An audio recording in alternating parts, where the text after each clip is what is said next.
गलतानगण्डं मिलद्भृङ्गखण्डं चलच्चारुशुण्डं जगत्त्राणशौण्डं लसद्दन्तकाण्डं विपद्भङ्गचण्डं शिवप्रेमपिण्डं भजे वक्रतुण्डम्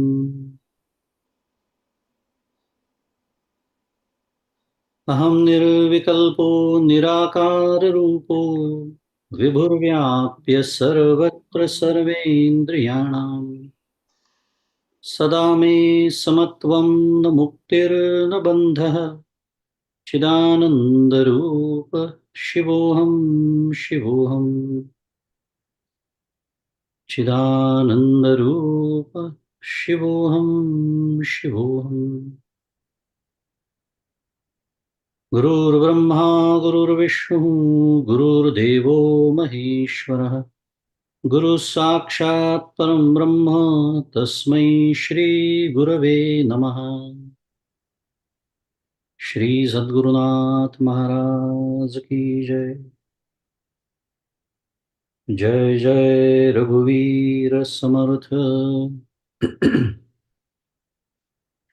श्री राम जय जय राम। श्री राम जय जय राम। श्री राम जय जय राम। श्री राम जय जय राम। श्री राम जय जय राम। श्री राम जय जय राम। श्री राम जय जय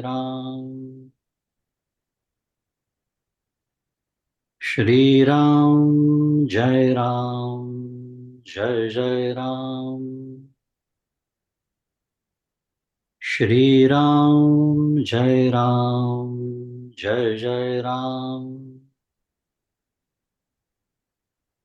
श्री राम जय जय राम। श्री राम जय जय राम। श्री राम जय जय राम। श्री राम जय जय राम। श्री राम जय जय राम।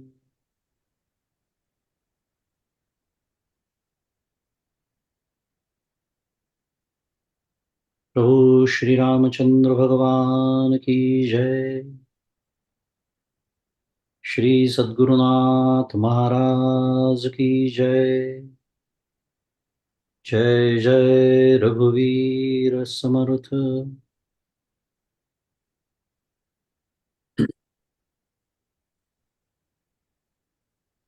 माझे सद्गुरु परमपूज्य डॉक्टर श्रीकृष्ण दत्तात्रय देशमुख, उपाख्य डॉक्टर काका यांच्या श्रीचरणी शिरसाष्टांग वंदन करतो। परमपूज्य मंदाते गंधे यांनाही शिरसाष्टांग वंदन करतो। तुम्ही श्रोते जगदीश मूर्ती, तेथे माझी व्युत्पत्ती किती, बुद्धिहीन अल्पमती सलगी करीतो श्रीराम। मग सगळ्यांना सप्रेम अभिवादन।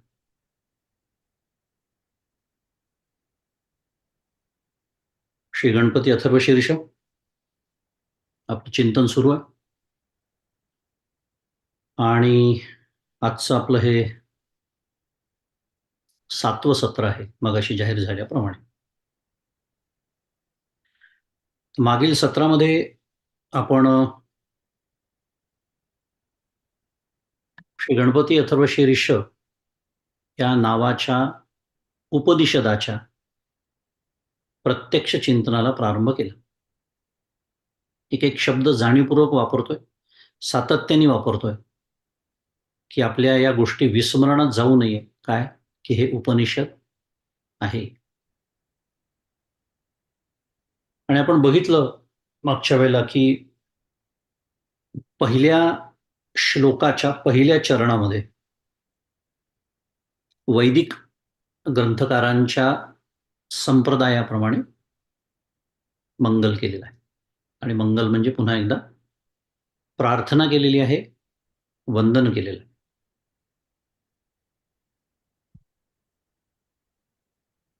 ओम नी सुरुवात केली, आपण बघितलं होतं मागच्या वेळेला.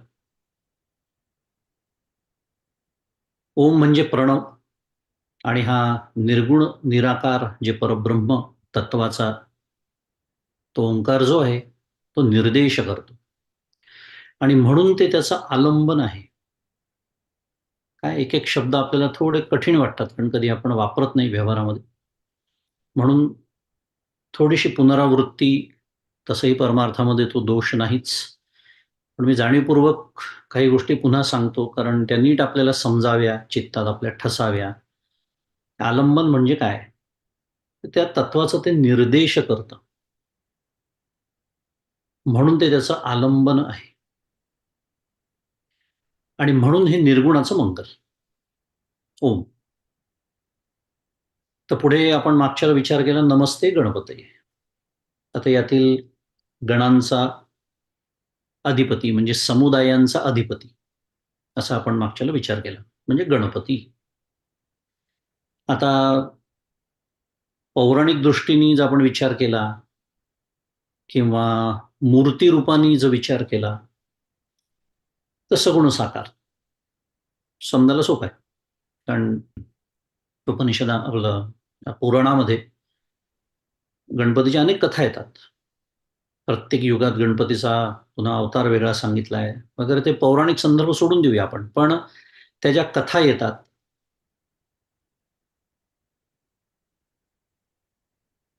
अनेक कथा येतात. आता कथांमध्ये नको जायला, पण त्या कथा म्हणा किंवा त्या कथेतला जो गणपती किंवा मूर्ती रूपाने आज आपल्या सर्वांच्या घरामध्ये जो विद्यमान आहे, त्यांच्याकडे 10 दिवसाचा गणपती आहे, त्यांच्याकडे 5 दिवसाचा आहे, आमच्यासारखा त्याचं विसर्जन काल झालं. पण तो मूर्ती रूपाने सगुण साकार आणि ईश्वर दृष्टीने जर विचार केला तर तोच गणपती सगुण निराकार. सगुण आहे पण निराकार आहे. आणि म्हणून नमस्ते गणपतये हे सगुणाचं मंगल. आणि पौराणिक कथांच्या अनुसार गणपती हा शिवगणांचा सुद्धा अधिपती सांगितलेला आहे. मागच्याला आपण अनेक गण म्हणजे अनेक समुदायांचा विचार केला. शिवगणांचाही अधिपती आहे, स्वाभाविकच आहे. सगळ्याच गणांचा आहे म्हटल्यानंतर स्वाभाविक आहे. त्यामुळे हा गणपती सगुण साकार आहे. तर समर्थ मनोबोधात म्हणजे मनाच्या श्लोकांमध्ये म्हणतात की सदा सर्वदा देव सन्निध आहे. ऐकलं असेल काही ज्यांना, जे काही भाग्यवान आहेत ज्यांना मनाचे श्लोक पाठ आहेत, त्यांना श्लोक पाठ असेल, सदा सर्वदा देव सन्निध आहे, कृपाळूपणे अल्पधारिष्ट पाहे इत्यादी. हा जो सदा सर्वदा देव सन्निध आहे, हा जो देव आहे, ज्या देवाबद्दल समर्थ या श्लोकात बोलतायत, तो सगुण निराकार ईश्वर आहे. आणि हा ईश्वर भक्तांसाठी, उपासकांसाठी म्हणजेच तुमच्या माझ्यासाठी काय होतो? सगुण साकार होतो. सगुण साकाराबद्दल नेहमीच चर्चा केली जाते. फारसा वेळ आपल्याला नाही, पण आत्ता आठवण झाली, स्मरण झालं म्हणून फक्त एक तुकाराम महाराजांचा अतिशय उत्कृष्ट अभंग आपल्या पुढे ठेवतो आणि पुढे जातो. त्याचं विवेचन सुद्धा मला करायला वेळ नाही, पण समजायला सोपं आहे. केला मातीचा पशुपती, परी मातीसी काय महती. तुकाराम महाराज म्हणतात, केला मातीचा पशुपती. आता हरितालिकेची पूजा अनेकांच्या घरी झाली असेल. काय करतो आपण? वाळूचा म्हणा, मातीचा म्हणा, ती पिंड करतो की नाही? गणपतीची सुद्धा मूर्ती कशाची आहे? मातीची आहे म्हणा, धातूची आहे, लाकडाची आहे इत्यादी. मुद्दा काय आहे? केला मातीचा पशुपती, परी मातीसी काय महती. शिवपूजा शिवासी पावे, माती माती माझी सामावे. हे मूर्तीपूजेचं रहस्य ज्याला कळलं तो स्वतःच्या बुद्धीच्या गाढवावरती बसून, माझ्या सद्गुरूंचे शब्द आहेत, माझे नाहीत, फिरायला जाणार नाही. कारण हे संतांचं सांगणं आहे. याची मार्मिकता ज्याला कळली त्याला मूर्तीपूजेबद्दल अधिक सांगणे न लगे. सदा सर्वदा देव सन्निध आहे, आपला विचार सुरू होता. तर हा सगुण निराकार ईश्वर आहे आणि तो भक्तांसाठी सगुण साकार होतो. या संदर्भात एक अजून एक आता विषयच निघाला, त्यामुळे आठवतं एक एक अमृतानुभवामध्ये अतिशय सुंदर उभी येते माऊलींची. काय? देव देऊळ परिवारू, कीजे कोरुनी डोंगरू, तैसा भक्तीचा व्यवहारू का न व्हावा. काय प्रश्न उपस्थित केला पहा माऊलींनी, अतिशय सुंदर. पुन्हा मूर्तीपूजेच्या संदर्भात काय? देव देऊळ परिवारू.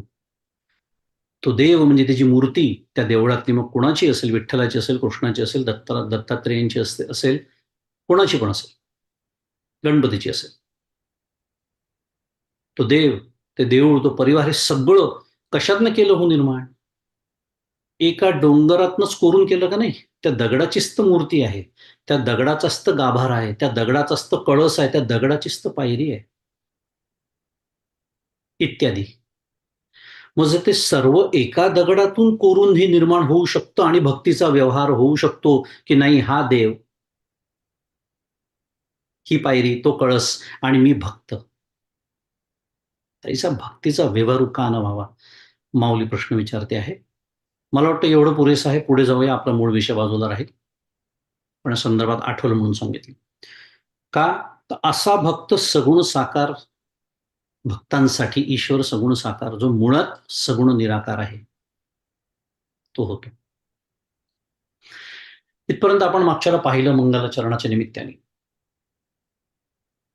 आता पुढचं, पहिल्या श्लोकाचं जे पुढचं चरण आहे, आपल्या काय म्हणूया आजच्या अभ्यासाचा विषय आहे, ते आहे त्वमेव प्रत्यक्षम तत्वमसी. ओम नमस्ते गणपतये, त्वमेव प्रत्यक्षम तत्वमसी. त्वम एव, आता त्याचा आपण पदच्छेद करून घेऊया. त्वमेव प्रत्यक्षम तत्वमसी, याचा पदच्छेद म्हणजे विग्रह, संधी विग्रह. काय? त्वम एव प्रत्यक्षम तत् त्वम असी. आता हे जे वाक्य आहे, ते वाक्य म्हणूया, त्याला विधान म्हणूया. त्वम एव प्रत्यक्षम आणि तत् त्वम असी, या वाक्याचा अन्वय लावून घेताना आपण सर्वप्रथम तत्त्वम असीचा पहिले विचार करू, जरी ते शेवटी येत असलं पद तरी.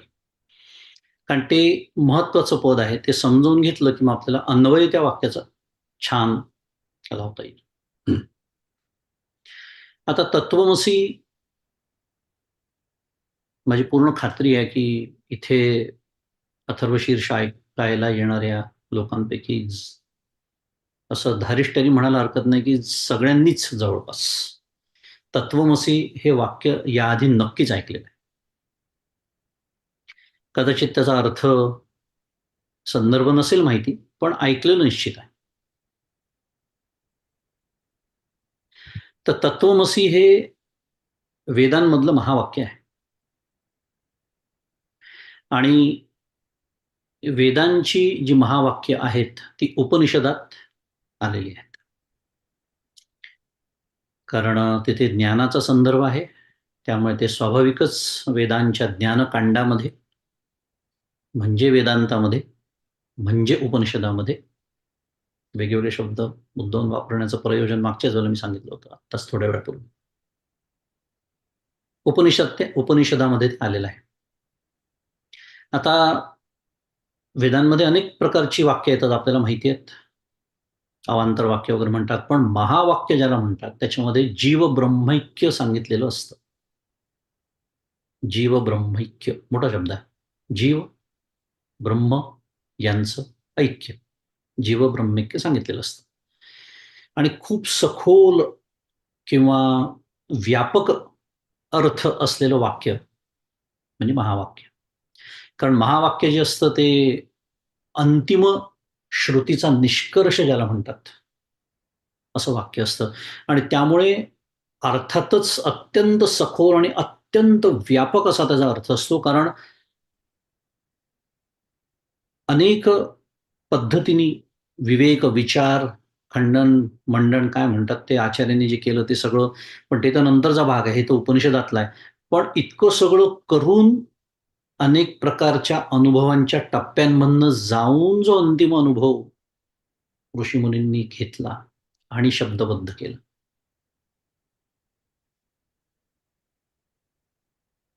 आता हे बोलण्याची भाषा, आता पुन्हा वेद अपौरुषेय आहे या विधानाला धक्का लागू शकतो. म्हणून फक्त उल्लेख करून ठेवतो की ज्या ऋषींचं नाव येतं उपनिषदांमध्ये वेगवेगळ्या ठिकाणी, ते त्याचे द्रष्टे आहेत, करते नाहीत. म्हणजे काय, नंतर कधीतरी बघू. पण गोंधळ राहू नये मनात म्हणून स्पष्टीकरण. त्यामुळे सखोल अर्थ आहे, व्यापक अर्थ आहे महावाक्याचा. आणि महावाक्यामध्ये नेहमी एक शब्द जीव अर्थाचा असतो किंवा आहे, आणि दुसरा शब्द ब्रह्म किंवा ब्रह्म या अर्थाचा आहे. त्याला म्हणायचं महावाक्य. आणि त्यात आश्चर्य पुन्हा काही नाही, कारण जर महावाक्य जीव ब्रह्मैक्य सांगतं तर असणारच आहे, अगदी स्वाभाविक आहे. पण ही त्याची व्याख्या म्हणूया आपण. आता तत्वमसी हे जे महावाक्य आहे ज्याचा आपण विचार करतो आहोत, हे महावाक्य सामवेदाच्या तलवकार शाखेच्या छांदोग्य उपनिषदातील 6व्या अध्यायामध्ये आलेलं महावाक्य आहे. या तपशिलाचा फारसा उपयोग नाही आपल्याला. थोडक्यात आपण एवढं लक्षात ठेवू की हे सामवेदाचं महावाक्य आहे आणि छांदोग्य उपनिषदामध्ये आलेलं आहे. आणि या उपनिषदामध्ये एकूण 9 वेळा हे वाक्य येतं. आणि हे जे महावाक्य आहे याला उपदेश महावाक्य किंवा बोध महावाक्य असं म्हणतात. कारण याच्यामध्ये काय केलेलं आहे, उपदेश केलेला आहे. तत् त्वम असी. सद्गुरूंनी सत्शिष्याला काय केलेलं आहे, उपदेश केलेला आहे, म्हणून त्याला उपदेश महावाक्य किंवा बोधवाक्य असं म्हणतात. उद्दालक या नावाने प्रसिद्ध असलेल्या आरुणीने आपला पुत्र आणि शिष्य श्वेतकेतू याला ब्रह्मतत्वाचा उपदेश किंवा बोध करताना वारंवार उच्चारलेलं हे महावाक्य. त्या संदर्भामध्ये चांदोग्यामध्ये कथा येते की तो श्वेतकेतू सर्व शिक्षण घेऊन परत येतो आणि त्याच्या सद्गुरूंच्या म्हणजे वडिलांच्या लक्षात येतं की याला सत्य स्वरूपाचं अजून ज्ञान झालेलं नाही. अशी ती सगळी कथा येते. पुन्हा वेळेच्या अभावी कथा वगैरे पाहायला आपल्याला वेळ नाही. पण त्याच्यामध्ये विविध पद्धतीने ते त्याला तत्त्वम असे हे समजावून सांगतात आणि म्हणून ते वाक्य वारंवार 9 वेळा मी जसं म्हणालो आलेलं आहे. आता तत्त्वम असी याचा शब्दशः जर अनुवाद केला ना तर ते तू आहेस असा होतो. आपल्या सर्वांना माहिती आहे. तत् म्हणजे ते, त्वम म्हणजे तू, असी म्हणजे आहेस, ते तू आहेस. आता तत् म्हणजे काय, मात्र ते म्हणजे काय, ते तू आहेस कळलं, पण ते म्हणजे काय तत्. आता तत् या शब्दाचा अगदी थोडक्यात पुन्हा वेळेच्या मर्यादेत बोलायचं झालं तर वाच्यार्थाने त्याचा अर्थ ईश्वर असा होतो, तर लक्ष्यार्थाने त्याचा अर्थ ब्रह्म असा होतो. वाच्यार्थ याला दुसरा शब्द पाहिजे असेल समजायला सोपा तर शब्दार्थ, किंवा अगदी प्रथम क्षणी वाचल्याबरोबर जो आपल्याला बोध होतो शब्दाचा किंवा त्या संदर्भामध्ये ज्या संदर्भात ते वाक्य वापरलेलं असतं त्याला म्हणायचं वाच्यार्थ. पण लक्ष्यार्थ याचा अर्थ सांगायचं काय, शुद्ध मराठीत व्हॉट इज द इंटेन्शन, त्याला म्हणायचं लक्ष्यार्थ. पुन्हा त्यामुळे वाच्यार्थाने ईश्वर, लक्ष्यार्थाने ब्रह्म असा होतो. पुढचा शब्द आहे त्वम. त्वम म्हणजे तू. या शब्दाचा वाच्यार्थाने जीव. कारण जेव्हा कल्पना करा, सद्गुरू सत्शिष्याला बोध करतात आहेत, त्याला सांगतायत तत्त्वम असी. मग आता ते शिष्याशी बोलतात आहेत, म्हणजे कोणाशी बोलतात आहेत नेमका? जीवाशी बोलतात आहेत. तो एक जीव आहे की. त्यामुळे शब्दाचा वाच्यार्थ जीव आहे, तर त्याचा लक्ष्यार्थ मात्र कुटस्थ असा आहे. आणि पुढचं पद आहे असी. इथे असी म्हणजे आहे. आता इथे आहे याचा अर्थ एकच आहे, म्हणजे एकरूपत्व सांगायचं.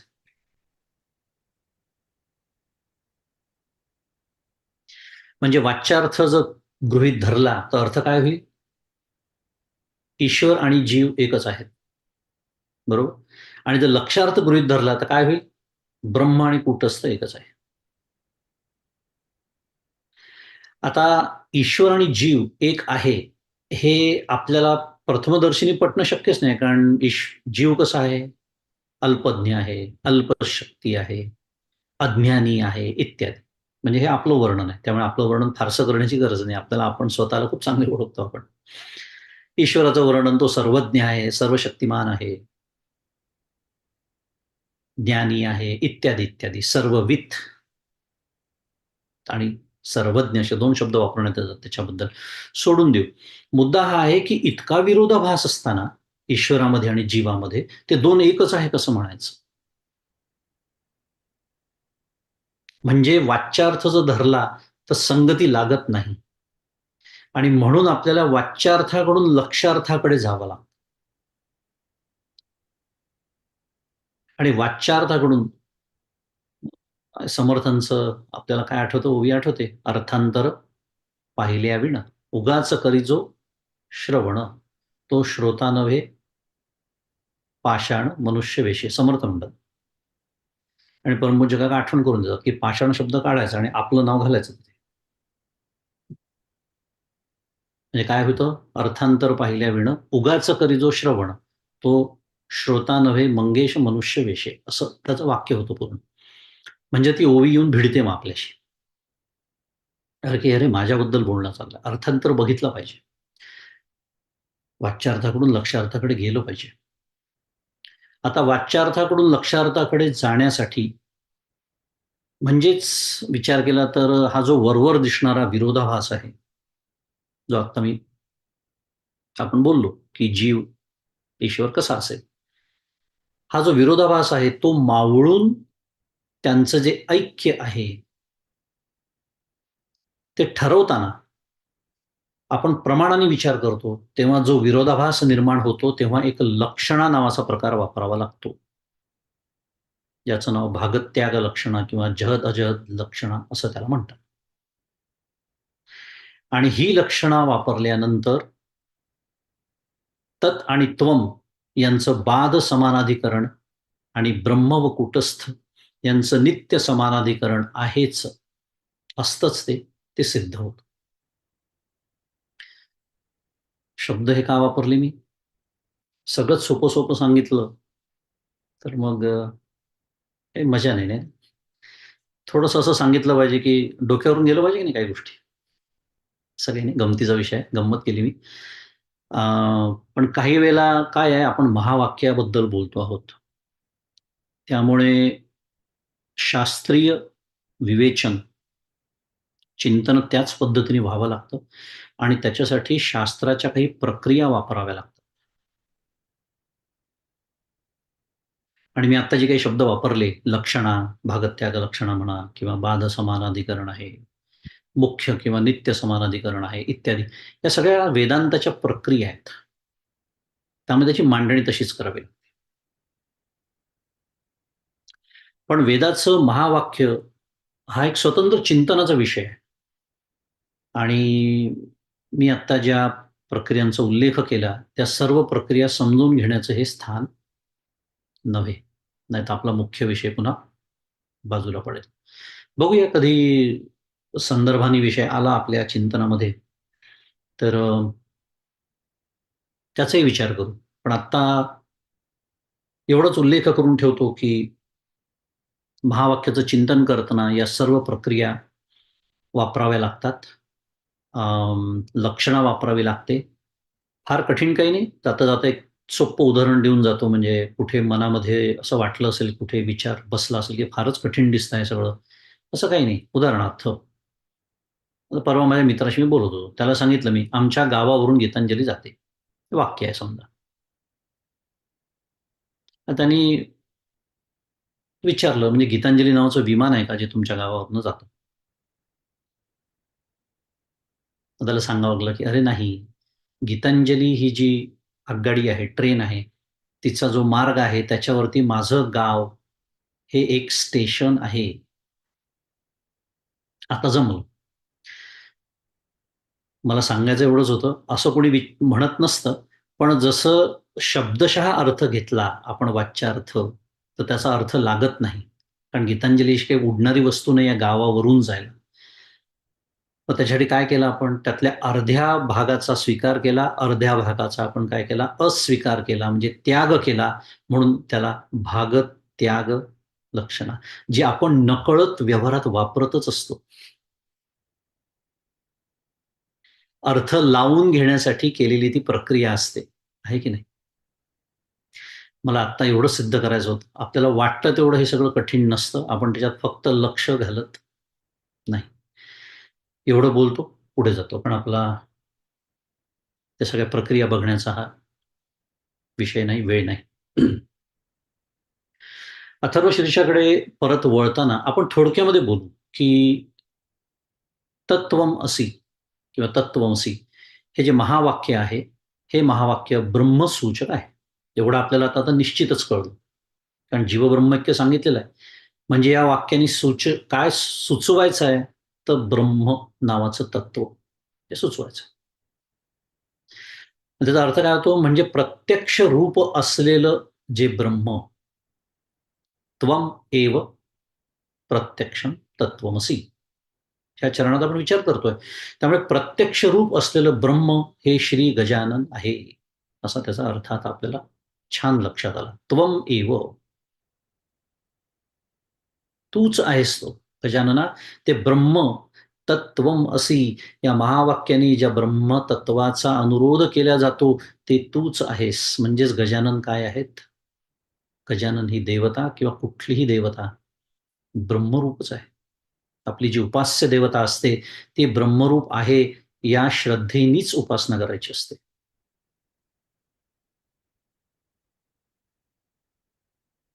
आता प्रत्यक्ष शब्द इथे आलेला आहे. मी मग बोललो होतो, प्रत्यक्ष रूप असलेलं ब्रह्म. म्हणजे इथे ब्रह्मतत्वाला एक वापरलेलं ते काय म्हणूया विशेषण आहे. प्रत्यक्ष. प्रति अधिक अक्ष अशी त्याची फोड होते. प्रत्यक्ष. अक्ष म्हणजे संस्कृत शब्द आपल्याला माहिती आहे. अक्ष म्हणजे डोळे किंवा दृष्टी, आणि प्रति म्हणजे विरुद्ध किंवा आपल्या समोर, असा त्याचा अर्थ होतो. आता व्यवहारामध्ये आपण काय म्हणतो, की आपल्या दृष्टीसमोर म्हणजे आपल्या डोळ्यांपुढे एखादी गोष्ट आली समजा, किंवा एखादी घटना घडली, तर आपण काय म्हणतो, मला त्याचं प्रत्यक्ष ज्ञान झालं. बरोबर. व्यवहारामध्ये हाच अर्थ आहे. त्यांनी व्यवहार चालतो. प्रत्यक्ष आपण म्हणतो ना, मी माझ्या डोळ्यांनी ते बघितलं, असं आपण जे सांगत असतो. प्रत्यक्ष. पण तो अर्थ इथे अभिप्रेत नाही. तर इथे प्रत्यक्ष म्हणजे काय? तर साक्षात असा त्याचा अर्थ होतो. प्रत्यक्ष म्हणजे साक्षात, म्हणजे तेच होणे, म्हणजे एकरूपता. थोडंसं कठीण झालं असेल तर एखादा दृष्टांत बघूया. आपण लिंबाचं सरबत करतो. म्हणजे गमतीचा विषय आहे. पण पूर्वीच्या काळचे लोकं करायचे. आजकाल पेप्सी आणि कोक पिण्याची पद्धत असल्यामुळे, आणि ते जास्त हेल्दी आहे, म्हणजे काय आहे, आरोग्यकारक आहे असं आपल्याला पटवून दिलेलं असल्यामुळे, आपण असले कैरीचं पन्हं, लिंबाचं सरबत वगैरे असे फालतू प्रकार कधीच बंद केले. पण आपल्याला ऐकून नक्कीच माहिती असेल, आपण केली असेल. मी गंमत करतोय, आपल्या लक्षात आलं असेल मला म्हणायचं काय आहे. तर लिंबाचं सरबत, त्याच्यामध्ये आपण साखर टाकतो की नाही? 1 ग्लास लिंबाच्या सरबतामध्ये समजा 1-2 चमचे साखर टाकली. म्हणजे आपण ते ढवळतो छान. मग नंतर काय होतं? तुम्ही म्हणाल काय होणार आहे, ती साखर दिसेनाशी होते. मग त्याला म्हणायचं प्रत्यक्ष झाली ती. आता आलं असेल लक्षात. पाण्याशी एकरूप झाली. दाखवता येते का वेगळी? साखर काढता येते का पुन्हा वेगळी? नाही. ह्याला म्हणायचं प्रत्यक्ष. एकरूपता. पाण्याशी एकरूप झाली ती. बृहदारण्यक उपनिषदामध्ये एक श्रुती येते. काय? यत साक्षात अपरोक्षात ब्रह्म. फार सुंदर श्रुती आहे. यत साक्षात अपरोक्षात ब्रह्म म्हणजे ब्रह्म हे साक्षात, किंवा त्याला दुसरा शब्द अपरोक्ष असाही आहे. आणि बरोबर मराठीमध्ये आपण व्यवहारात वापरतो त्याच्या उलटा अर्थ आहे. कारण व्यवहारामध्ये आपण काय म्हणतो, माझ्या अपरोक्ष तू असं कसं केलं, म्हणजे मला न सांगता तू असं कसं केलं, म्हणजे माझ्या मागे मला न सांगता मला अज्ञानात ठेवून, असा अपरोक्षाचा मराठीत बोलताना आपण अर्थ करतो. पण इथे संस्कृतमध्ये परमार्थशास्त्रामध्ये त्याचा अर्थ अगदी विरुद्ध आहे. अपरोक्ष म्हणजे साक्षात.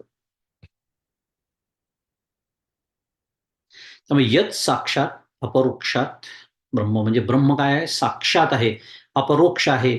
आणि सर्वात महत्वाचं काय आहे? आपल्या सर्वांचा तो आत्माच आहे, म्हणजे तेच मी आहे. पहा कशी गंमत आहे. आपण ज्या महावाक्याचा विचार करतोय, तत्त्वम असी, जे बोध महावाक्य म्हटलं त्याला आपण, उपदेश महावाक्य, ते सद्गुरू सत्शिष्याला सांगतात आहे. पण सत्शिष्य त्याचं काय करून घेतो? अहम ब्रह्मास्मी, अहम ब्रह्म अस्मी. कारण काय आहे की ते तू आहेस असं ते वगैरे म्हटलं की ते काहीतरी असं दूर वाटतं काहीतरी. नव्हे, मीच ते आहे. आता अजून दुसऱ्या भाषेत बोलूया. ते मी आहे असं म्हणण्यापेक्षा, अरे मीच ते आहे, माझं स्वरूपच ते आहे. आपल्या सर्वांचा आत्माच तो आहे. त्याला फक्त या देहाच्या सापेक्षतेने आत्मा म्हणतात आणि या देहाच्या निरपेक्षतेने त्यालाच ब्रह्म म्हणतात. मगाशी कुटस्थ आणि ब्रह्म असे 2 शब्द आले होते महावाक्याचा विचार करताना. घट आला म्हणजे एखादा छोटासा माठ आहे म्हणूया, घट, म्हणून त्याला घटाकाश म्हणायचं. नाहीतर मठाकाश. हा घटाकाशाचा व्यवहार केवळ तो घट आहे म्हणून. पण आकाशात काही फरक पडलाय का? काहीच नाही. आकाश आकाशासारखंच. घटाच्या सापेक्षतेने त्याला घटाकाश म्हटलं. एवढंच. तसं देहाच्या सापेक्षतेने त्याला आत्मा म्हटलं. आत्मा आणि ब्रह्म एकच, त्याच्यात काहीही फरक नाही. आपल्याला भगवद्गीता सुद्धा बोध करते काय? 9व्या अध्यायामध्ये प्रसिद्ध श्लोक माहिती असेल आपल्याला. राजविद्या राजगुह्यम पवित्रमिदमुत्तमं प्रत्यक्षावगमं धर्म्यं सुसुखं कर्तुम अव्ययम्. 9वा अध्याय. ते राजविद्या राजगुह्य वगैरे सोडून द्या. आपल्याला एकच शब्द त्यातला हवा आहे आत्ताच्या संदर्भामध्ये. प्रत्यक्षावगमम. आपण प्रत्यक्ष म्हणजे काय समजून घेतो. प्रत्यक्षावगमम. आता माऊलींनी त्याच्या 3 व्युत्पत्ती केल्या आहेत, त्या सोडून देऊ. पण प्रत्यक्षम अवगमः यस्य तत् प्रत्यक्षावगमम, असं त्याची एक व्युत्पत्ती आहे त्यातली. प्रत्यक्षम अवगमः यस्य तत्, म्हणजे ज्या ज्ञानाचा जो विषय आहे तो प्रत्यक्ष आहे. म्हणजे काय? कठीण झालं, अजून सोपं करूया. ब्रह्माचं ज्ञान हा शब्दप्रयोग सिद्ध होत नाही. ब्रह्मज्ञान शब्द सिद्ध होतो. म्हणजे काय? त्याच्याशी एकरूप होऊनच झालेलं ज्ञान. अजून सोपं करूया. आपल्याला व्यवहारात जे ज्ञान होतं ते कशाने तरी होतं. डोळ्याच्या माध्यमातून, कानाच्या माध्यमातून, स्पर्श पंच ज्ञानेंद्रियांनी होतं साध्या भाषेत. म्हणजे थोडक्यात ज्या वस्तूचं ज्ञान होतं त्याच्यापासून मी वेगळा असतो की नाही. आता मी बोलतोय, तुम्हाला ज्ञान होत आहे, म्हणजे अशी माझी श्रद्धा आहे. विनोदाचा विषय. तर मुद्दा असा की तुम्ही माझ्याहून वेगळे आहात. मी तुमच्याहून वेगळा आहे म्हणून शक्य आहे. किंवा माझ्यासमोर आता लॅपटॉप आहे किंवा अनेक वस्तू आहेत तुमच्याही समोर असतील. त्या सगळ्याचं आपल्याला डोळ्याच्या माध्यमातून ज्ञान होत आहे. आत्ता तुम्हाला ऐकून ज्ञान होत आहे. का? कारण वेगळे आहोत. म्हणजे काय आहे, तिथे त्रिपुटी आहे. ज्याला ज्ञान होतंय ते, ज्याचं ज्ञान होत आहे ते, आणि ज्याच्या माध्यमातून ज्ञान होतंय ते प्रमाण, याला म्हणायचं त्रिपुटी. पण ब्रह्म या वस्तूचं ज्ञान तसं होत नाही. ज्ञातृज्ञेया विहीन नुसधेची जे का ज्ञान, माऊली त्याच्याबद्दल बोलते. तिथे आता ज्ञाता पण नाही, ज्ञेय पण नाही. मग काय आहे? केवळ ज्ञान, ज्याला चित्त असं म्हणतात. सत, चित्त, आनंद, त्यातलं चित्त. हे जेवढ्या लवकर आपल्याला कळेल ना, तेवढ्या लवकर परमार्थामध्ये प्रगती. आता अखंड मला काहीतरी दिसलं, मला काहीतरी ऐकू आलं, मला काहीतरी सुगंध आला, हे अनुभव असतात, प्रश्नच नाही. त्यांनी प्रगतीचे टप्पे असतात. अगदी बरोबर आहे. अंतिम अनुभव तो नव्हे. थोडक्यामध्ये बोलू, पुन्हा खूप फाटे फुटू शकतात, नाही तर खूप व्यापक विषय आहे ते सगळे. थोडक्यामध्ये ब्रह्म म्हणजेच आत्मा, आणि हे तत्व प्रत्यक्षादी प्रमाणांनी कळणारं नसून ते प्रत्यक्ष रूप म्हणजे एकरूपत्वाने अनुभव रूपच ते आहे, जशी ती पाण्यात विरघळलेली साखर. एक दृष्टांत म्हणून लक्षात ठेवायचं. दृष्टांत पुन्हा एकदेशी असतो, पण त्यातला भाव तुम्हाला कळला असेल, की प्रत्यक्ष म्हणजे काय, अनुभव रूप म्हणजे काय, एकरूपत्व म्हणजे काय, अपरोक्ष म्हणजे काय, इतके सगळे शब्द आहेत त्या एका गोष्टीसाठी. म्हणून तर माऊली काय म्हणते पुन्हा ज्ञानेश्वरीच्या पहिल्या ओवीमध्ये, ओम नमोजी आद्या वेद प्रतिपाद्या, जय जय स्वसंवेद्या आत्मरूपा. कसा अभ्यास करायचा असतो परमार्थाचा, कसं छान असा विचारांचा विकास होत जातो. परमपूज्य काका म्हणतात, एकदा सगळं कळायला लागलं ना, ते शुद्ध मराठीत एव्हरीथिंग फॉल्स इन प्लेस. स्वसंवेद्या शब्द वापरलाय माऊलींनी. त्याचा हाच अर्थ आहे, की त्याला त्याच्यापासून वेगळं राहून त्याचा अनुभव येतच नाही. कारण ते असणारं ज्ञान आहे, ते होणारं ज्ञान नाही आहे. म्हणूनच त्याला ज्ञानरूप असं म्हणतात. त्याला दुसरा शब्द आहे ज्ञानरूप. त्याचं ज्ञान नव्हे, ते ज्ञानरूप आहे. आणि मग त्याला स्वसंवेद्या म्हणतात. त्याला अजून एक शब्द आहे शास्त्रामध्ये, काय त्याला वस्तुतंत्र म्हणतात. ते कर्तृतंत्र नाही आहे. सोडून द्या. आणि महत्वाचं आहे आत्मरूपा, म्हणजे तेच मी आहे, माझंच ते स्वरूप आहे. फक्त आज कळत नाहीये. मान्य आहे. अज्ञान आहे. मान्य. त्याच्यासाठी ते सगळं सुरू आहे चिंतन. म्हणजे अथर्व शीर्षाचं जे मंगल आहे, म्हणजे पहिला श्लोक जो आपण बघतो, ओम नमस्ते गणपतये त्वमेव प्रत्यक्षम तत्वमसी, इथपर्यंत आपण आलेलो आहे. ते अथर्व शीर्षाचं मंगल म्हटलं तर पहिल्या किंवा पहिला श्लोक. आणि ज्ञानेश्वरीचं मंगल, पण ज्ञानेश्वरीतला पहिला श्लोक आहे ओम नमोजी आद्या. त्याचा मागच्या वेळेला आला होता संदर्भ, आजही संदर्भ आला. याचं एक सुंदर साधर्म्य आपल्या लक्षात येतं, की माऊलींनी केलेलं मंगल आणि अथर्व शीर्षाचं मंगल खूप समांतर आहे. पुढे जाऊया. पुढे पुढचं चरण काय आहे? त्वमेव केवलम करतासी. आता आपल्याला 3 चरणांचा एकत्र विचार करायचा आहे, कारण साधारण विषय तोच आहे म्हणून. त्वमेव केवलम करतासी, त्वमेव केवलम धरतासी, त्वमेव केवलम करतासी. आता त्याचा भावार्थ पटकन बघून घेऊया. तसं माहिती आहे आपल्या सगळ्यांना काय, की त्वमेव केवलम करतासी, की तूच एक. त्वम एव, तूच एक. या विश्वाचा म्हणा, या सृष्टीचा म्हणा, काय आहेस? करता आहेस, निर्माता आहेस, इत्यादी. त्वमेव केवलम धरतासी, या जगताला धारण करणारा, म्हणजेच त्याचं धारण करणं शब्द समजून घ्यावा लागतो.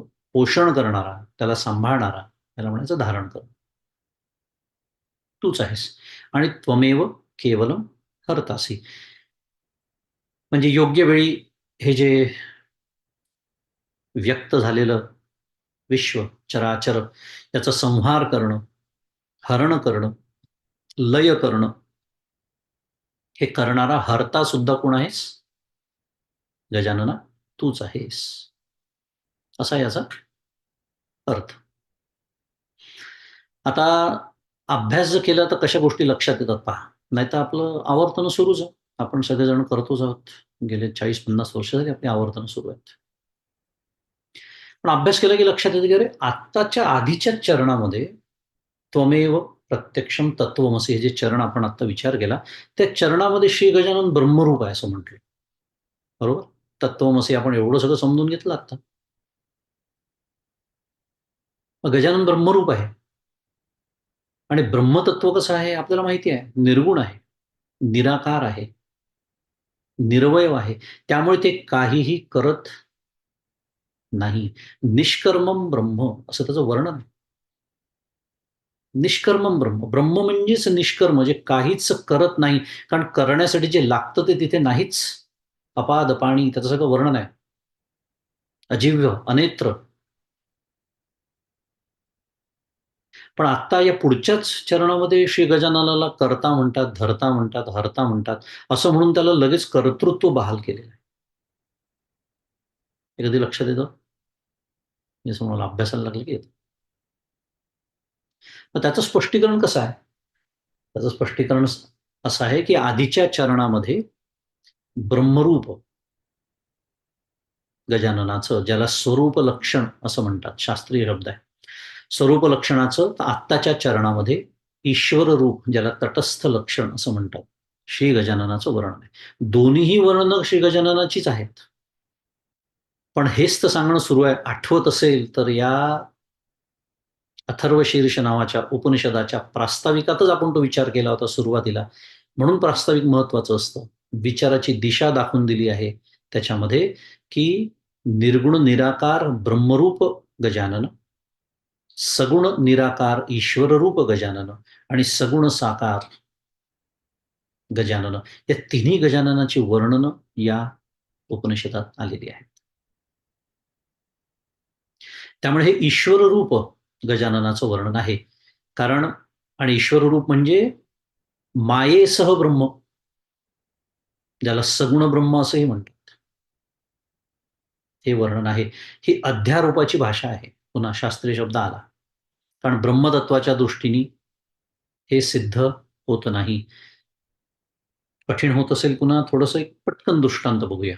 तो मी बऱ्याच वेळा देतो. माझा आवडता दृष्टांत आहे की सूर्याच्या दृष्टीने अंधार अस्तित्वात नाही, पण आम्हाला अंधाराचा अनुभव आहे. गमतीने म्हणतो ना मी, सूर्याकडे गेलो होतो मी बोलायला, की बाबा रे कुठे गेला होता काल रात्री तू? तू नसल्यामुळे किती अंधार पडला होता. त्यांनी मला पहिला प्रश्न विचारला, की अंधार म्हणजे काय रे बाळा?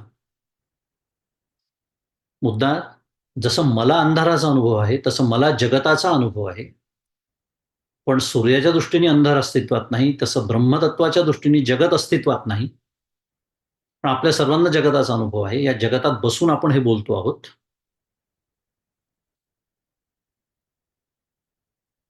मग हे जग निर्माण कसं झालं?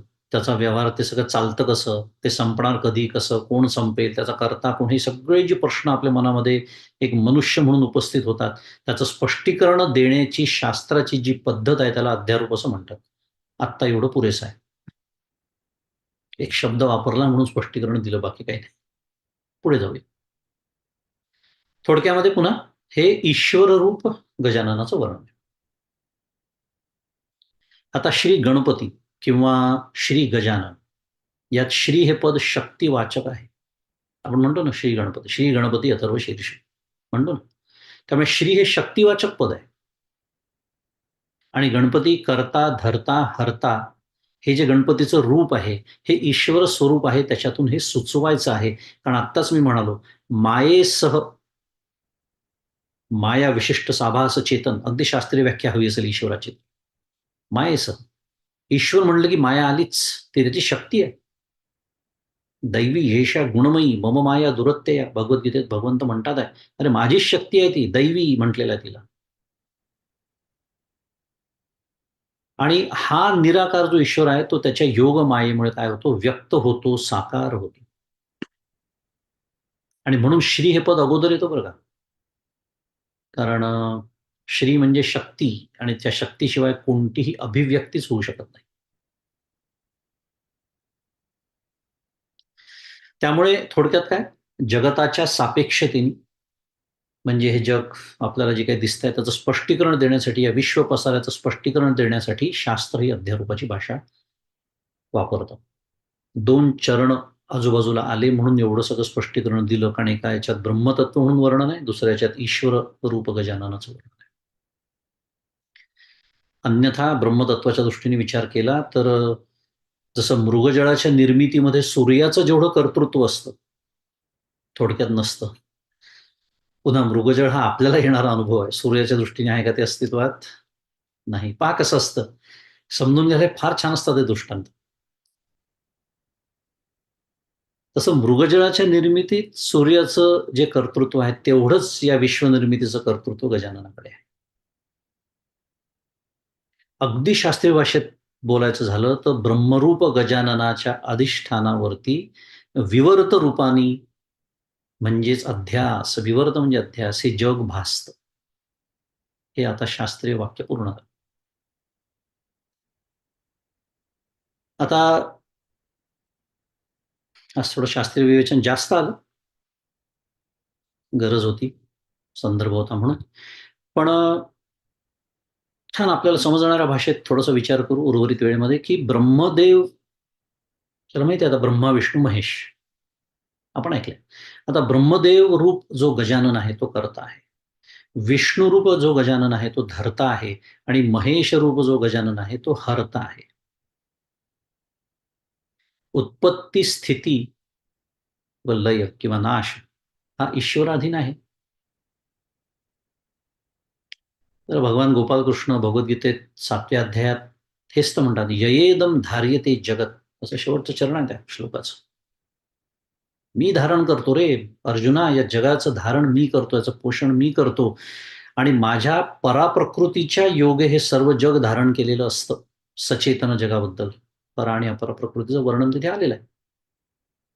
आणि पुढे भगवान म्हणतात की एतद्योनिनी भूतानी सर्वाणीत्युपधारय अहम कृत्स्नस्य जगत प्रभव प्रलयस्तथा. 7वा अध्याय.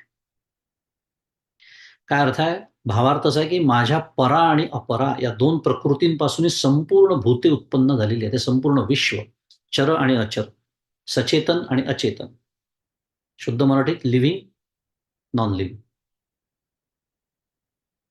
असं तू जाण. आणि प्रकृती विशिष्ट म्हणजेच ईश्वर रूप गजानन आत्ताच्या भाषेमध्ये आपल्या असलेला जो मी आहे तो सर्व जगाच्या काय आहे, उत्पत्तीचं आणि प्रलयाचं स्थान आहे. प्रभव आणि प्रलय, प्रभव प्रलयस्तथा. प्रभव म्हणजे उत्पत्ती, त्याचं स्थान मी आहे.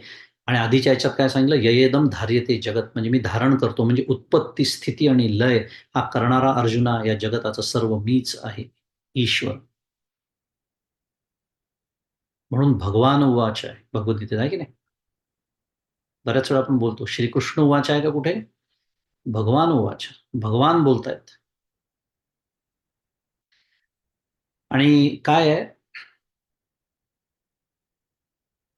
जोपर्यंत जगासंबंधी विवेचन सुरू आहे ना, आता मघाशीपासून मी सगळं जगाबद्दल बोलतोय की नाही, विश्वाची उत्पत्ती, स्थिती, म्हणजे अगदी शास्त्रीय भाषेमध्ये समष्टीबद्दल बोलतोय.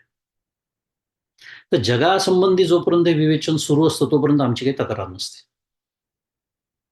आहे का? विचार करा.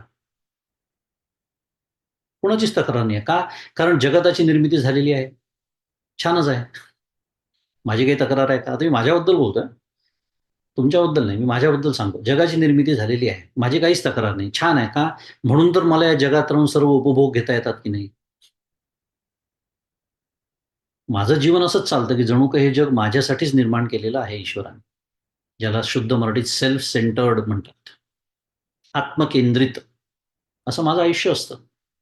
संपूर्ण जग जणू काही माझ्या भोवतीच फिरत असतं, असं माझं समज आहे. त्यामुळे काही तक्रार नाही. जगाची निर्मिती झाली. छान, मस्त, छान चाललंय मस्त जीवन. बरं, त्याची स्थिती तो सांभाळतो. चांगलंच आहे की, उत्तमच आहे की. काय तक्रार असणार आहे? आणि त्याने ती अशी छान सांभाळावी असंही वाटतं. आणि योग्य वेळी म्हणजे काही कोट्यावधी वर्षानंतर तो या जगाचा संहार किंवा लय करणार आहे, असं आपण आता ऐकलं. कोणी तक्रार केली नाही. तक्रार असण्याचं कारणच नाही. कारण माहिती आहे मला, कोट्यावधी वर्षानंतर मी नसणार आहे. त्यामुळे माझा पुन्हा त्याच्याशी काही संबंध नाही. असं आपण आतल्यात खूण-गाठ बांधून टाकतो मनाशी, की चालू द्या तुमचं. हां, काय उत्पत्ती, स्थिती, लय वगैरे, वगैरे. काय-काय चाललंय ते. परंतु आता हा परंतु फार महत्वाचा आहे. उरलेल्या वेळात तेच ऐकूया आणि थांबूया. परंतु जो गणपती भक्त जगत म्हणजे अहंकारादी जगत, शास्त्र सांगतं जगत म्हणजे असं जगाकडे बाहेर कुठेतरी बोट दाखवून बोलण्याचा तो विषय नाही आहे. जगत म्हटलं की अहंकारादी जगत, म्हणजे माझ्या देहासकट अहंकारादी, अहंकार आणि आदी त्याच्यात सगळं काही आलं. माझ्या देहातले सगळे पंचकोश आले वगैरे वगैरे. म्हणजे माझ्या देहासकट माझं जे छोटंसं जग आहे, आता आली पंचायत. आता धक्का लागायला सुरुवात झाली. कारण माझं छोटंसं जग म्हणजे माझी बायको, माझी मुलं, माझ्या सुना, माझे जावई, माझं घर, माझी गाडी, माझी नोकरी, माझा व्यवसाय, माझं यश, माझा मान, माझा अपमान, इत्यादी, इत्यादी. हे सर्व आपण जो गणपतीचा भक्त हे विसरलेला असतो, की जगत म्हटल्यानंतर अहंकारादी जगत आणि त्याच्यात हे सगळं काही येतं. त्याचा परमार्थ दृष्टीने पराभव झालेला असतो. आता ईश्वररूप गजाननाचं उत्पत्ती या जगताची उत्पत्ती करण्याचं, स्थिती सांभाळण्याचं आणि लय करण्याचं हे जे अप्रतिहत सामर्थ्य आहे, हे सामर्थ्य जेव्हा मी म्हणजे माझा देह आणि माझं म्हणजे जे काही मगाशी मी वर्णन केलं ते सगळं, जे ज्याला मी माझं, माझं, माझं म्हणतो, ते मी आणि माझं यालाही लागू पडतं. हे जो आनंदाने स्वीकारतो, आनंदाने स्वीकारतो. पुन्हा परत जाऊन शब्द वापरले, आनंदाने. कारण स्वीकारावं सगळ्यांनाच लागतं, रडत-खडत का होईना. अगदी जे नास्तिक आहेत त्यांना सुद्धा. पण जो आनंदाने स्वीकारतो, त्यालाच अथर्वशीर्ष हे उपनिषद जे देऊ पाहतं, ते मिळवण्याचा सामर्थ्य किंवा अधिकार प्राप्त. कारण काय आहे, आपल्याकडे आता गणपती सुरूच आहेत भारत देशामध्ये. कोट्यावधी लोकं जातात की नाही गणपतीच्या दर्शनाला. आणि काय जे काही तिकडे चाललेलं असतं, त्याच्याबद्दल आता नको बोलायला. पण बहुतांश गणपती भक्तांना जो असतं ना, अगदी आपल्या सकट त्यांना कशाला नावं ठेवायची? आपला विचार करूया. बहुतांश गणपती भक्तांना धरता गणेश अत्यंत प्रिय असतो. कर्त्या गणेशाने जे करायचं ते करून ठेवलेलं असल्याने त्याच्याकडे लक्षच जात नाही. म्हणजे काय? हे जग निर्माण केलेलं आहे. मगाशीच बोललो आपण. मला सुद्धा जन्माला घातलेलं आहे. काही तक्रार नाही. व्यवस्थित. धरता गणेश मात्र अत्यंत प्रिय असतो. का? कारण त्याच्याच तकडे बाप्पा, अगदी मनोभावे नमस्कार करून, मला हे दे, मला ते दे, ही जी काही मागणी सुरू असते त्याच्याकडे.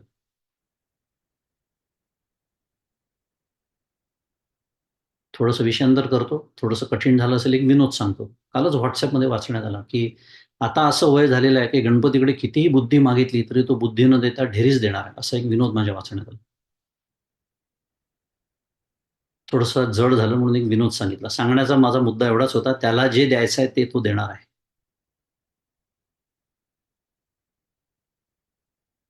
आणि हरता गणपती तर कोणालाच नको असतो. म्हणजे परमपूज्य काका माझे सद्गुरू काय म्हणतात माहिती आहे? श्री गजाननाचे जे भक्त असतात ना, ते फक्त 33% गणपतीची उपासना करतात. कसं वाटलं? इक्वेशन कसं वाटलं? शुद्ध मराठीत 1/3. कारण करता नको, कर्त्याकडे लक्षच नाही. हरता अजिबात नको. मग कोणता गणपती आवडतो मला? फक्त धरता, म्हणजे मी मागितलं ते देणारा.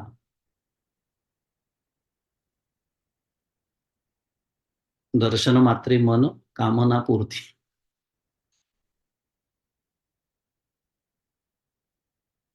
ह्याला शरणागती म्हणता येत नाही.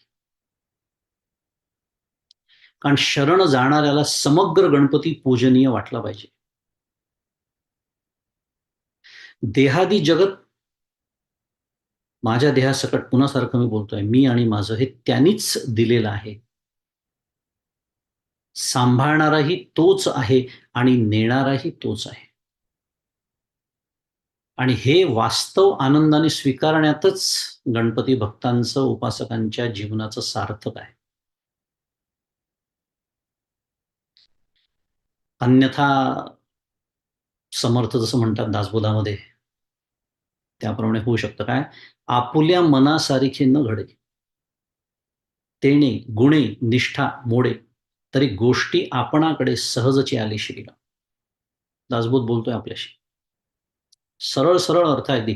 आपुल्या मनासारखे न घडे, आपल्या व्यावहारिक अपेक्षा पूर्ण न झाल्यामुळे जर गणपतीवरील प्रेम कमी होत असेल, तर त्याच्या परिणामांची जबाबदारी आपल्यावरच येते. गणपतीवरती नाही. कारण मीच शुद्ध मराठीत पुन्हा 2/3 गणपती नाकारलेला असतो. आणि मी नाकारला म्हणून गणपतीचा निषेध नाही होऊ शकत. गणपती परिपूर्णच आहे. कारण मीच त्याला म्हणतोय ना, त्वमेव प्रत्यक्षम त्वमेव केवलम कर्तासी, त्वमेव केवलम धर्तासी, त्वमेव केवलम हरतासी, हे मीच म्हणतो आहे आणि मीच नाकारतोय. आला विरोधाभास लक्षात? अशा डोळस दृष्टीने असा छान भाव ठेवून आणि भक्त म्हणून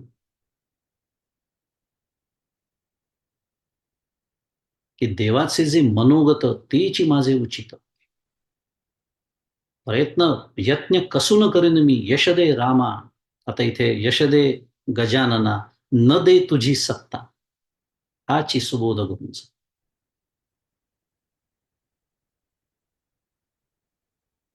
मला वाटतं थांबूया इथे. आणि आजच्या या 7व्या सत्राच्या निमित्ताने जे काही थोडंफार चिंतन घडलं असेल ते सद्गुरूंच्या चरणी अर्पण करू. आणि आपल्या आजच्या 2 चरणांचा जो विचार आपण केला त्याला इथे विराम देऊया. श्री सद्गुरुनाथ महाराज की जय. जय जय रघुवीर समर्थ. गणपती बाप्पा मोरया.